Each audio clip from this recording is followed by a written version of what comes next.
Salut les amis de eSport TV, merci encore gars de la confiance renouvelée, merci de des like, merci de des abonnés, merci également de baisser les commentaires. Hein. Jaajëfal tout le monde aussi ñi cette année fait petit àdduna bi hein. Sénégal, Europe, États-Unis, Asie, Afrique fépp hein. Fin fond du monde gars yi ñi cette année yëpp dañu encouragé ñu ngi leen di jaajëfal di wax ne la famille continue à s'agrandir et c'est toujours un plaisir gars yi di leen servir. Di gis aussi message et tout et que comme on le dit dañuy wéy saa su nekk les gars de faire le maximum pour améliorer yenn affaires parce qu'il y a des nouveautés yoo xam ne ñaan yàlla mu may ñu kàttan gi fekkee ak tal ñun ñëpp ñu fekkee ko pour agrandir la famille. Donc aujourd'hui les gars, on va parler donc révélation bi nga xam ne Edouard Mendy def na ko ci finale Coupe d'Afrique des Nations bi li ko Sadio Mané wax. On va parler également aujourd'hui de la réunion d'urgence bi nga xam ne UEFA da koy organiser la tax mu koy organiser ak également suñu gaynde yu jigéen yi ak suñu petite catégorie manque de considération bi nga xam ne man gis naa ne peut-être am na ci tabax nañ ko mën a yokk loolu on va en parler mais d'abord yéen kay bi di stade ñëw ne Edouard roi des clean sheets Edouard Mendy gars yi wax naa leen ko donc aujourd'hui il a réalisé donc gars yi 14 clean sheets en 18 matchs donc match yi passé yëpp également mu réalisé ay clean sheets dernier match bi mu joué yëpp Ligue des Champions donc tax mu nekk actuellement le meilleur gardien par rapport à ses stats en Ligue des Champions donc également yéen kay bi record ne un doublé et Sadio efficace plutôt efficace plus efficace que Drogba ñu wax na égal plutôt Drogba Koulibaly devra museler Aubameyang di wax si match retour bi war a am donc Barcelone ak Napoli une grande victoire pour le foot féminin la ñu wax ci qualification gaynde mais d'abord gars yi Dakar Arena wax naa leen ko 25 février bi gars yi la suñu gaynde yi ñu dem support leen pour qualification mondiale bi Sénégal Égypte 25 la donc RD Congo Sénégal le 26 27 bi Kenya Sénégal ñi bëgg a dem nag bëgg a xam billet yi gars yi billet yaa ngi nii ak notre ami également nos confrères de Tagat ñi ngeen li ñuy def aussi liggéey bu nice qualification Coupe du Monde 2023 basket gis ngeen tribune 1500 la tribune rouge 3000 tribune verte 5000 tribune VIP 10 000 loge 100 000 loolu la gars yi def donc stade Marius Ndiaye ngeen boo leen demee di ngeen ko fa mën a gis donc VAR bi aussi du gars yi VAR yi on va en parler donc dernière réponse bi c'était donc Ibrahima Ba Eusebio le père de Ibrahima Ba bi nga xam ne joué na équipe nationale de France Ibrahima Ba Eusebio la woon donc gars yi la bonne réponse ñu ko trouvé d'abord VAR bi gars yi ni ma ko waxee lu tax ma ne manque de considération pour suñu gaynde day mooy gars yi suñu jigéen ñi qualifié nañ Coupe d'Afrique ak suñu boy xale yi aussi rakk yi di ko def ci góor yi mais xool leen maillot yi sol maillot 2019 ba léegi la ñuy sol te Sénégal actuellement am na sponsor muy Puma am maillot yu bees donc pour man dañoo war a aussi jox ak yelleef ak gëdd yeneen gaynde yi notamment jigéen ñi ñu leen di primer di leen également teg ci conditions yu baax parce que ñi ngi jël raay Sénégal di ko yóbbu fu sori kii nag gars yi laa laaj kan la kii il a joué génération Sénégal 92 là joué na Jaraaf joué na également ci Allemagne un grand attaquant international sénégalais gars yi kii kan la mooy question bi tey kii kan la également Chaker Aladour ñu koy jaajëfal ki ngeen xam ne donc ca Comore moo doon góolu nekkoon joueur moom mooyam daf ko defoon vente aux enchères waxoon naa la ko ngir jàppale ay ndaw yoo xam ne ay askan yoo xam ne ñoo nekk ci torof donc vente aux enchères bi jàll na bu baax dañ koy jaajëfal parce que lu ñu mel dañuy xaar ci ñëpp ñu koy def comme ni ko Sadio Mané defee Sénégal ak Idrissa Gana Gueye ki ngeen gis également di Andy Delors moom dafa waxoon ci Coupe d'Afrique bi ne moom dafa bëgg a privilégier clubam bi mu dem parce que boobu dafa waroon am temps de jeu bu bëri la soxla woon fa xam ne mooy ca équipe am donc loolu taxoon nag ñëwul Coupe d'Afrique mais fi mu ne def na déclaration nee na moom dafa bëgg a dellu si Algérie musta fermer porte Algérie bi dafa fekk jamono ji mu nekkoon fallait que mu consacré wu ci club am yi joueurs yi ngeen di gis Kalidou Koulibaly mi ngi si joueurs yi ñoo nekk priorité ci FC Barcelone ñi la bëgg a jënd bokk na si Nazraoui mi nga xam ne Ajax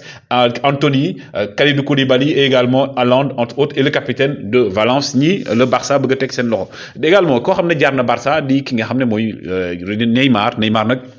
il a fait une déclaration Neymar nee na moom bëggoon na ay jamono dellu Barcelone def na lu nekk pour dellu mais mujjul woon dellu ndax waa Paris bàyyi ñu ko woon mu dellu heureusement tey Messi moo am chance ñëw ci Paris Saint-Germain et que loolu lu ko neex la ca Barça la ñu des ba tey kii moom dafa ne moom du prolonger contrat wala boog la mu bëgg ñu fay ko Barça duñ ko fay ba ñu woon du ñu jouer fi mu ne nii Xavi dafa insister pour boole ko ci joueurs yi moom nag fi mu ne nii nee nañ dafa bëgg a des Barça waaye dirigeant Barça yi nee nañ moom na def premier pas bi ñëw ci ñoom bu fekkee bëgg na fa des muy Ousmane Dembélé Barça également bi nga xam ne dañoo nekk ci ki ngeen di gis nii ki kenn dootu ko présenté le grand attaquant de l'Inter de Milan Lautaro Martinez bi nga xam ne aussi Barça da ko teg gët mais manager am agent mbokk nee na fi mu ne nii Lautaro Martinez mu xalaatagul jóge Inter parce qu'il se sent bien même bu fekkee ay Barça Tottenham yu bëri bëgg nañ ko kii également moom nekkoon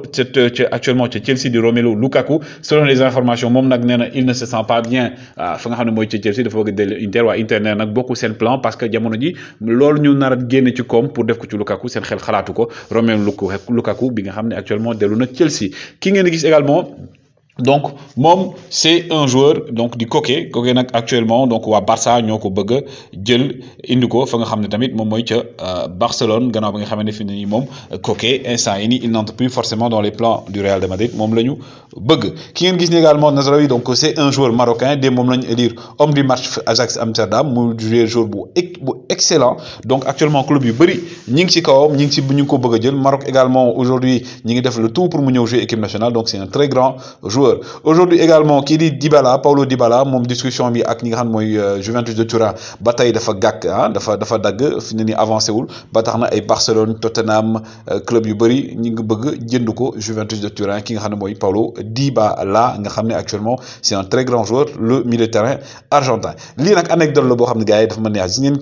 kii nga xam ne mooy Ibrahimovic da waroon dóor pénal kii coup franc bi bu muy dóor coup franc bi nee na Benacer ñëw na ko Ibrahimovic kaay yow bàyyi ma dóor coup franc bi ndax keroog entraînement yëpp dama ko dugal mu ne ko waaye yow dee ko dóor entraînement mais man maa koy dóor fi nga xam ne mooy ci terrain bi te coup franc bi contre Lazio la woon da ko dugal ki ngeen gis ni également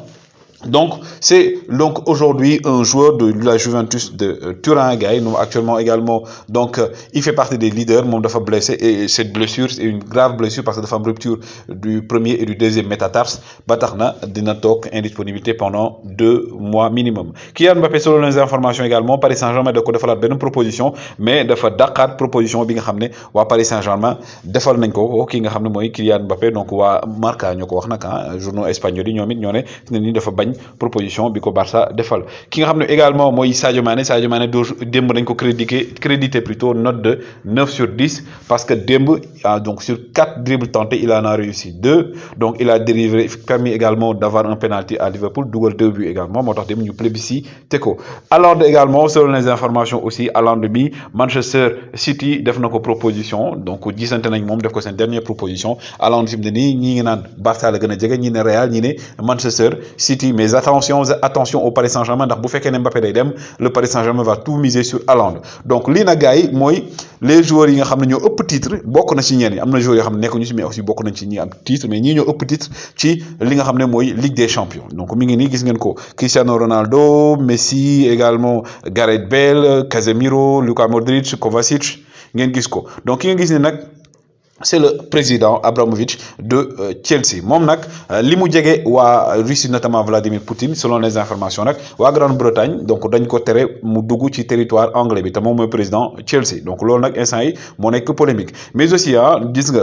au niveau de la Premier League également duel bi nga xam ne mi ngi wëy entre Manchester City ak Liverpool donc 3 points moo leen séparé donc entre le premier Manchester City et le deuxième Liverpool mi gagné dem en match retard donc dóor 6-0 Leeds bi nga xam ne fi mu ne nii Marcelo Bielsa bu mooy tout dafay jóge ki nga xam ne aussi moom fi mu ne nii dafa commencé découragé mooy Antonio Conte moom moo def déclaration bi mu ne je suis venu pour essayer d'améliorer la situation avec Tottenham mais peut-être que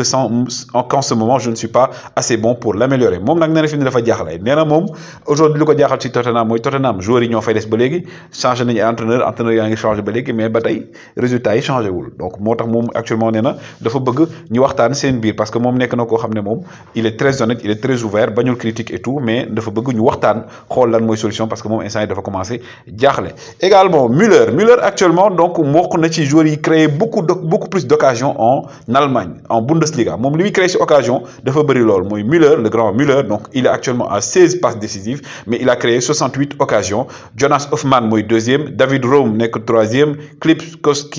Kostic plutôt nekk li nga xam ne mooy cinquième donc UEFA Champions League maa la nga ko wax ñoom nag suba dañuy def gars yi réunion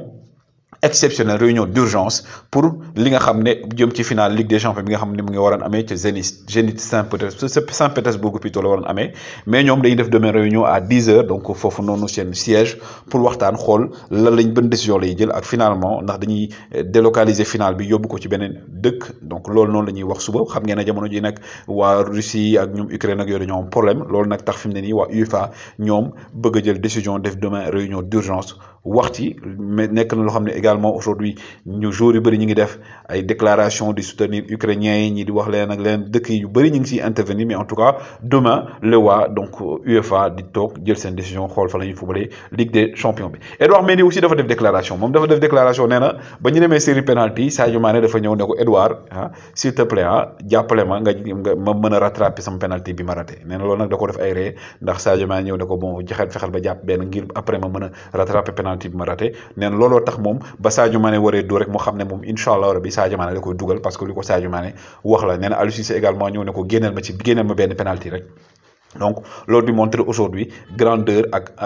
humilité ak également esprit de famille bi am ci di biir équipe nationale du Sénégal ci biir joueurs yi notamment Edouard Mendy bi nga xam ne amul lu mu waxul ci Sadio Mané lu nice moom tamit nee na fi mu ne nii yaayam sax moo koy tooñ naan ko waa Edouard est ce que doyaloo trophée ndax gagné nga lépp mu ne ko non non semaine bii di ñëw week-end bi ñëw am na beneen match et je pense que c'est la mentalité boobu la ñëpp war a am en tout cas gars yi woy leen di like woy leen di abonné on agrandit la famille ensemble jaa ngeen jëf.